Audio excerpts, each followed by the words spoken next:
Meanwhile, updating you right now on this Taiwan and China situation. China has ships surrounding the island as we speak.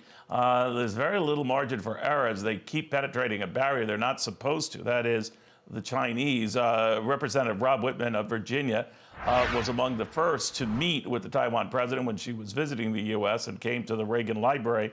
He joins us right now. Sir, good to have you. Great to be with you, Neil. You know, this response seems a little disproportionate to the meeting that you and the speaker had and others with the Taiwan president, but it is what it is, and the Chinese are not at all happy. What do you think of this? Well, it's typical Chinese bullying behavior, and we've heard from Xi Jinping from the moment he came into power 11 years ago that their focus was to reunify with Taiwan. And they've been very vocal about that. The key for the United States is to make sure that the Chinese Communist Party does not dictate what the United States does. It shouldn't dictate how we interact with Taiwan. It shouldn't dictate anything that we do. We already have too many strategic liabilities that are caused by China's behavior around the world.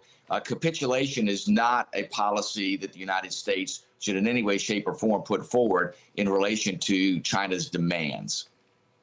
Nevertheless, sir, as you know, the Taiwanese Defense Ministry has claimed 71 Chinese military planes and at least 9 ships have crossed the Taiwan Strait median line. It's as if China isn't even acknowledging that line and repeatedly and flagrantly passing over it.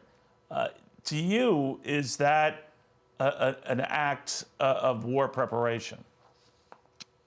Well, Neil, we've seen the Chinese Communist Party pursue this type of behavior multiple times in years past. They have flown into Taiwanese airspace. They have also surrounded Taiwan on several other occasions. So this is not atypical of their bullying behavior. The key is they are wanting a response from the United States to not do the things that we have to do in the region to make sure we're countering the Chinese Communist Party. So we cannot capitulate to that. They want to somehow impact our behavior. We just can't let that happen. So what do you recommend? And put more ships in the area around Taiwan, or how would you recommend they do it? Well, listen, Neil, I think the big thing is communications. You know, the thing that is disappointing to me is that when United States officials call officials in China, many times the Chinese won't answer the phone. I think communications to this is key.